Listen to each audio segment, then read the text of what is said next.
Bob Proctor is an expert on the human mind who's been featured on movies like The Secret and TV shows like Ellen and Larry King Live. He went from being broke and dropping out of elementary school to discovering Napoleon Hill's book Think and Grow Rich and becoming a highly paid law of attraction expert. And today we're going to look at my take on his top 10 rules of success. Need motivation? Watch a Top 10 with Believe Nation. Top 10, I got a top 10. Got my motivation high for my top 10. Gotta learn from the wise women and men. All my life, like 9 and 9. For my top 10, top 10, 9 and 9. This one's for my top 10. Hey, it's Carmichael, and you are probably the most ambitious person in your circle, but you know you're capable of more, and you get that push by surrounding yourself with the best. So today, let's learn from one of the best, Bob Proctor, and my take on his top 10 rules of success. Enjoy. Okay, let's kick it off with rule number 1. Write your own paradigm. I want you to think of this for a moment. Let's suppose there was a virus going around.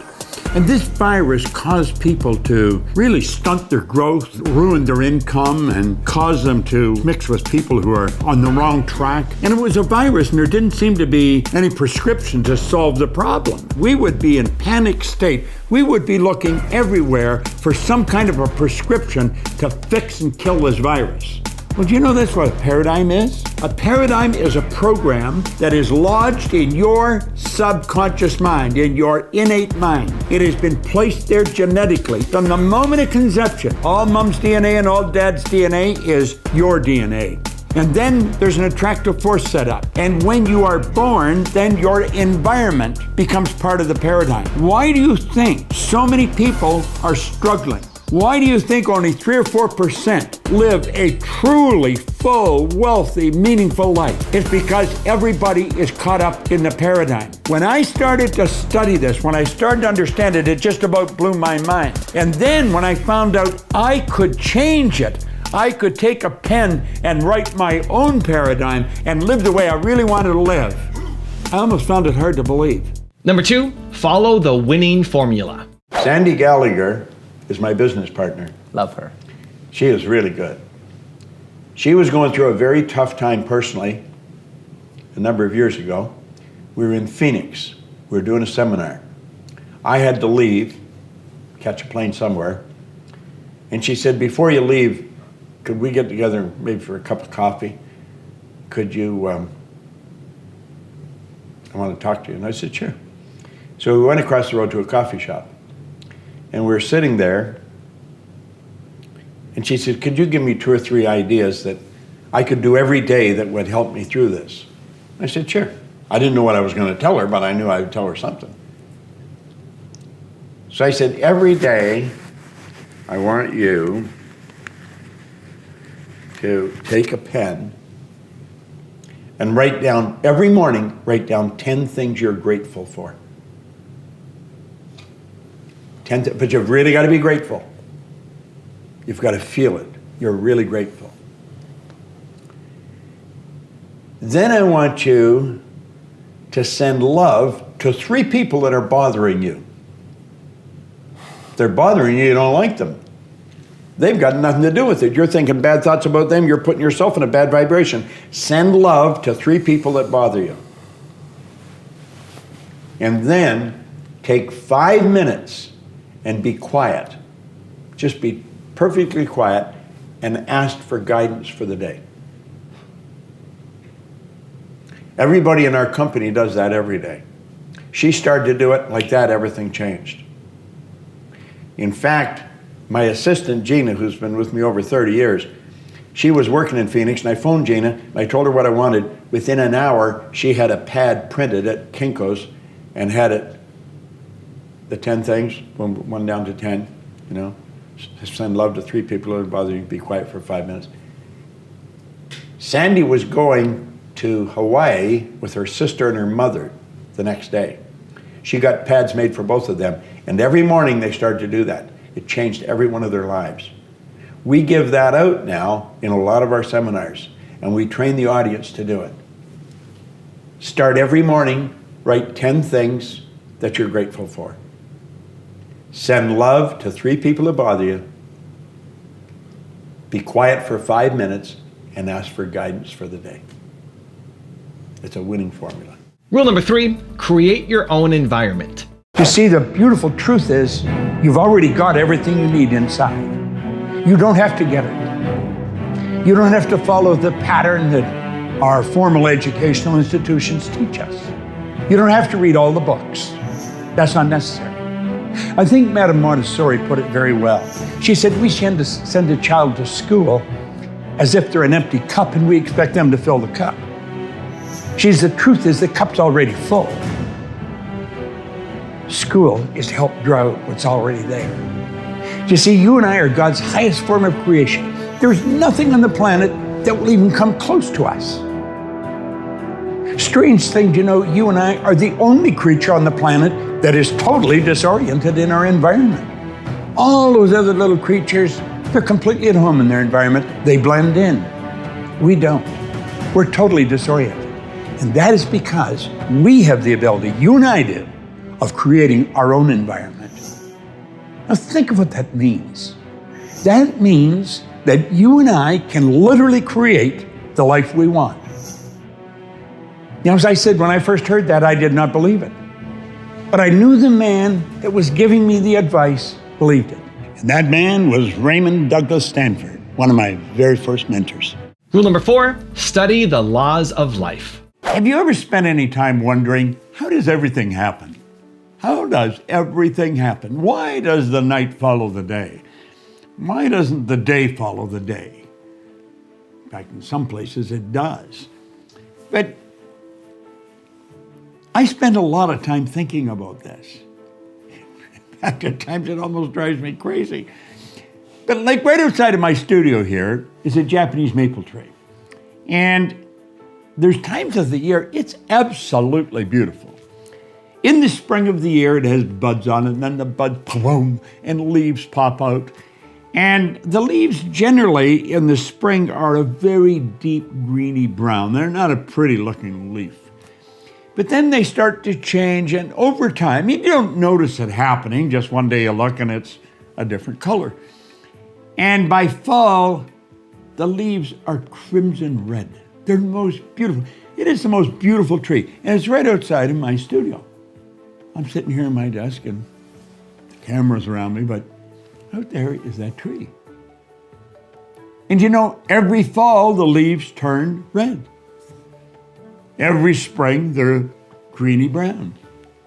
They're not greeny brown in the fall and red in the spring. They're always red in the fall and greeny brown in the spring. Think about it.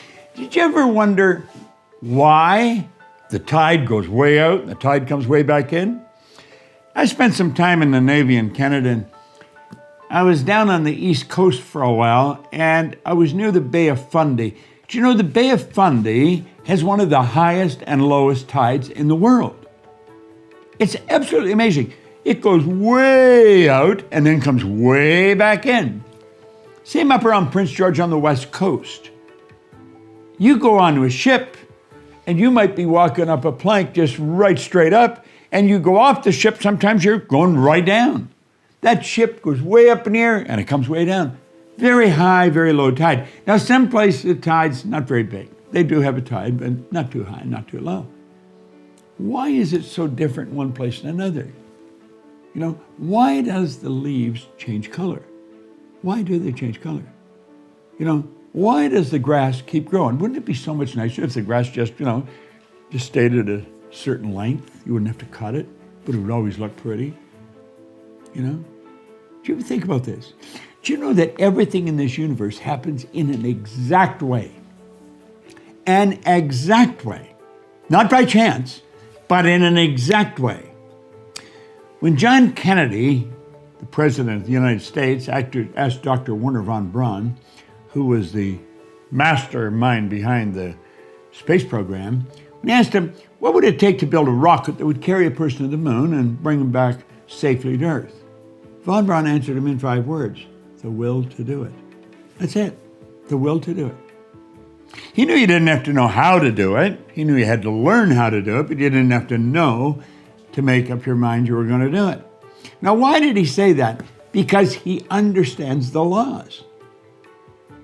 Von Braun one time said after years of studying the spectacular mysteries of the cosmos, he was led into a firm belief in the existence of God. And he said, the natural laws of this universe are so precise that we don't even have any difficulty building spaceship. We can send people to the moon, and we can time the landing with the precision of a fraction of a second. Now, he said these laws must have been set by someone. I see the laws as God's modus operandi. But I'm going to tell you something. Everything happens by law.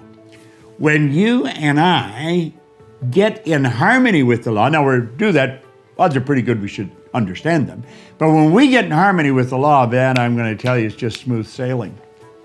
Success happens. Probably be a good idea to understand the laws, wouldn't it? Think about it. Your life is governed by laws that are not man-made, so they're not going to be man-changed. And if you study them and work in harmony with them, you'll shock yourself with the good you can do. Now, I've been doing that for the last 58 years. I'm starting to get a reasonable grip on them, but I don't understand them as well as I want to or would like to. But I'm going to study a little more today. You know, I get my trusty book out here. I'll have to talk to you about this book. That'll be another talk. Study the laws. Find out what they're like. What are the laws? And then study them. You'll win. Also, if you want to have more confidence, motivation, and self-love, check out my 254 series. They're free. The links to join are in the description below. I was reminded this morning of a question I'm often asked. How do you eliminate fear from your life? You and I have a marvelous imagination. And everything starts with a vision. Start studying you. Start to find out more about you. There's something phenomenal about you. Rule number 5, let it go. Ever notice that some people seem to want to hang on to stuff that is bothering them? They're forever talking about it. They don't want to let it go. They've had a failure at something and it's dwelling. They can't get over it. They just can't get over it. Or somebody said something nasty to them. They don't want to let it go. Do you know what we should do? We should ask ourselves, everything that happens, is this serving me? Is this serving me? And if it's not serving you, get rid of it. You don't want anything in your life that's not serving you, that's not causing you to grow, that's not adding to the quality of your life. I don't care what it is. You will find some people, they just hold on to bad stuff. They hold on to problems. They don't want to seem to let it go. And that adds more problems. Whatever you focus on grows.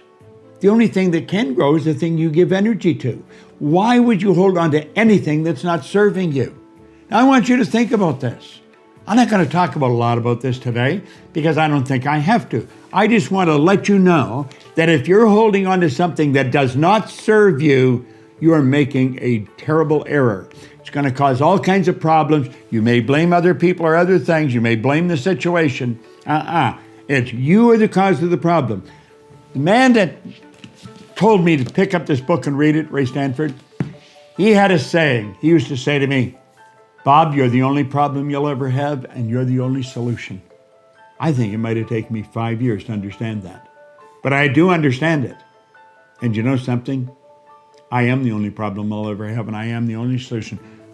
Don't hold on to anything that is not serving you. Reject it. Do you know the beautiful part about having an inductive reasoning factor? That's the part that chooses thoughts. You can accept or reject. The beautiful part of your mind, you can accept or reject anything that comes into your world. Accept or reject it. It's a choice. Don't hold on to anything that is not serving you. Rule number 6, find your drive. There's a saying on all of your seminars, on the tickets. If you have to borrow money for this, do it. It may be the last time you're doing it. Listen, wow. When I read this, I owed everybody I knew money. But the guy that told me, he said, don't clean officer for somebody else, do them for yourself. And he told me where I could buy a used floor machine and some buckets and mops. it was going to cost $980. I mean, I didn't know anyone would lend me money because I never paid them back. Not that I didn't want to, I just never had any money. Well, I searched and searched and searched, and I found a guy that lent me $1,000. So when somebody tells me they can't borrow money, I know that they haven't tried. I think anybody can borrow $1,000 somewhere. And that's what I did. And I turned it into a multi-million-dollar organization. I sat down one day with my pen in this business. I said, I'm going to build a company that operates all over the world. We operate all over the world. So if you have to borrow money, borrow the money. But get into the business. Actually do it. Rule number 7, be happy but never satisfied. You know, the truth is your spiritual DNA is perfect. We hear a lot of talk about DNA today. Well, if you get past all the nonsense that's been programmed into our subconscious mind from genetics and in our environment, and get right down to the core of who you really are, your spiritual DNA is perfect. And it's that perfection that's seeking expression with and through us. That's why we want things. It doesn't matter what we're doing, we want more. Now, as a little boy, I was taught by my grandmother, who pretty well raised me, that you should be satisfied with what you've got. Grandma was a dear woman. She was like an angel of God, but she was wrong. We should never be satisfied with what we got. We should be happy with what we've got, but never satisfied. You see, dissatisfaction is a creative state for our mind to move into. It causes us to want to do more. We should ask ourselves where those wants come from. Do you know it's that perfection within that keeps jabbing you in the consciousness? Want this, want that. If you're running, you want to run faster. If you're jumping, you want to jump higher. If you're selling, you want to sell more. If you're singing, you want to sing a better tune. It doesn't really matter what you're doing. You want to do it better. And the beautiful part of this is you can. Rule number 8, make a decision. I'm going to share something with you that could change the course of your life. Could make everything so much better. To do this, to explain it properly, I'm going to tell you a little story. It goes way back 57 years. A man gave me this book. He said, Bob, do exactly what I tell you, and you can have anything you want. Now, when he said that, I was flat broke. I had $6,000 in debt, and I was only earning $4,000 a year. The prospects of things getting better were pretty slim. I had 2 months high school formal education. I had absolutely no business experience. I was not in a good spot. But he said, listen, there are all reasons why you can't win, Bob. He said, if you do what I tell you and study this book, is you're going to figure out how you can. Now, this is Napoleon Hill's book, Think and Grow Rich. He spent his whole life studying 500 of the world's most successful individuals, and he found there was a golden thread running through their life, and that's what's in this book. I've never stopped reading it. I then found a condensed narration of the book by Earl Nightingale, where Earl took and he condensed the whole thing and he put it on a long playing record. And I would listen to that and listen to it and listen to it. In fact, I had started my own company and I used to play the records to the salespeople every morning. Well, one morning, it was very early, just finished the sales meeting, just finished playing Earl's record. And I said at the end of the meeting, I said, man, I'd really love to meet him. One of the salespeople said, no, you wouldn't. I said, what do you mean I wouldn't? He said, if you really wanted to meet him, you'd go and meet him. And I thought, you know something, you're right. I got on the phone and I got an appointment with Earl Nightingale. Now that wasn't an easy thing to do. Earl was the most listened to man in the history of the broadcasting industry at the time. Earl Nightingale and Lloyd Conant started the Nightingale-Conant Corporation, who literally started the personal development business as we know it today in recorded fashion. He was considered the dean of personal motivation. There was probably a couple of million people that would have loved to sat down with him. But I got the appointment. At the end of the meeting, I had a wonderful time there. When I was leaving, I said, Earl, what is the big deal? What is the real secret of life to making things happen? Well, he said, there isn't any secret to success, Bob. He said, it's a simple matter of figuring out what you absolutely love to do and then make a decision to dedicate your life to it. Then every day you're going to be doing what you love to do. He said, the problem with most people is they never decide what they love to do and they don't make a decision to dedicate their life to anything. They just go from one thing to the next. Rule number 9, have meaningful goals. People have regrets. I mean, if you want to go to a nursing home and just feel that for a minute, if you look in through their eyes, you can see There's regret. Well, most people do, but most people don't do anything. You see, I often say, How do you do something? well, there's where the goals come in. That's where the purpose for life comes in. You got to have a main purpose. You got to have a purpose for life. And you've got to have meaningful goals. They've got to be meaningful. You're trading your life for it. Like I often say in a seminar, I want you to imagine you're at the end of the road. And you know you're at the end of the road. Your body's so weak, they've got you tied in a wheelchair. Or they've got you in a crib bed so you don't fall out, kill yourself. Right. Just imagine, all you can do is relive your life. I want you to imagine you're there and you go back and think, God, I wonder if we had moved there, what would have happened? If we had started that company, remember we were going to sell the house and start that company. If we had done this, I wonder what would have happened. And then, God, if I could only do it over again. I said, wouldn't that be terrible? Spend the last days of your life like that?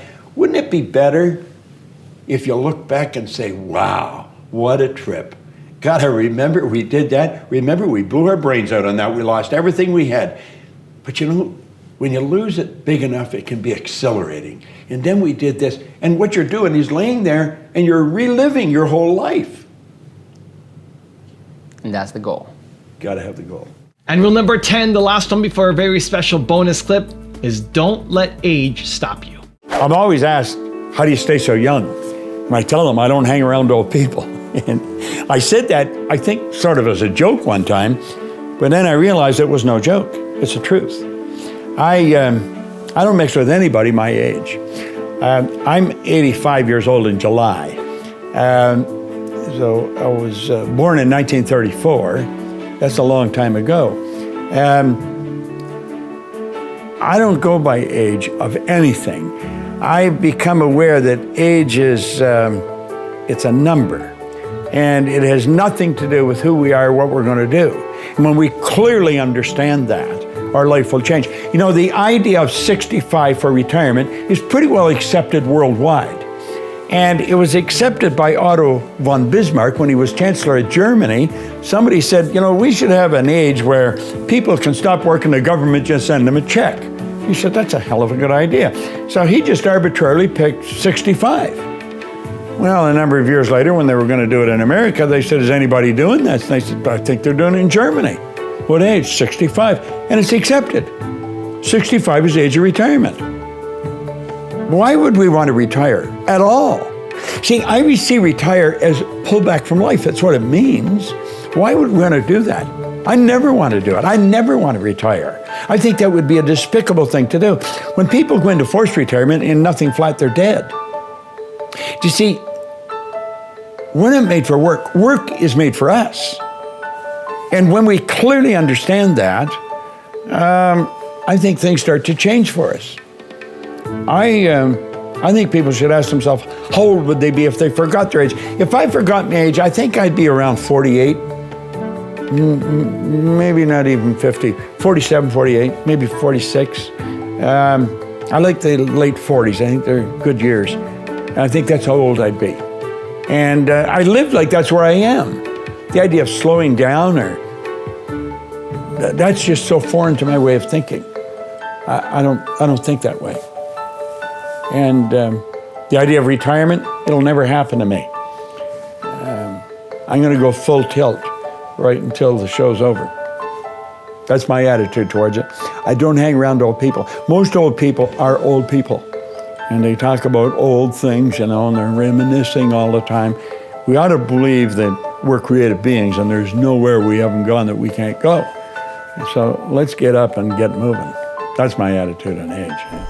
Now I've got a special bonus clip from Bob on how to empower others that I think you're going to enjoy. But before that, it's time for the question of the day. I want to know, what is one decision that you need to make right now in your life or your business? Let me know. Put it in the comments below. And if you're still here watching and you promise, you commit, let's go Believe Nation. We don't just watch videos here. We do something about it. If you are going to commit to taking action today, give me a hashtag Believe in the comments below. I want to celebrate you.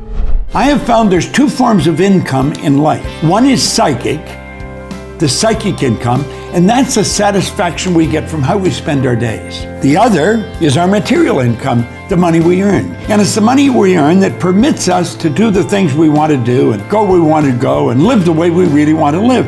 So if a person is living the way they really want to live, I believe they need an abundance of both sources of income. They need a lot of money because it costs a lot of money to live today. And they need a lot of satisfaction. Well, I don't know any way you can get more satisfaction than you can by sitting down and helping another person figure out exactly what they want to do and then share the information with them that gives them the courage and the confidence and the calmness in their character to step out and do what they really want to do.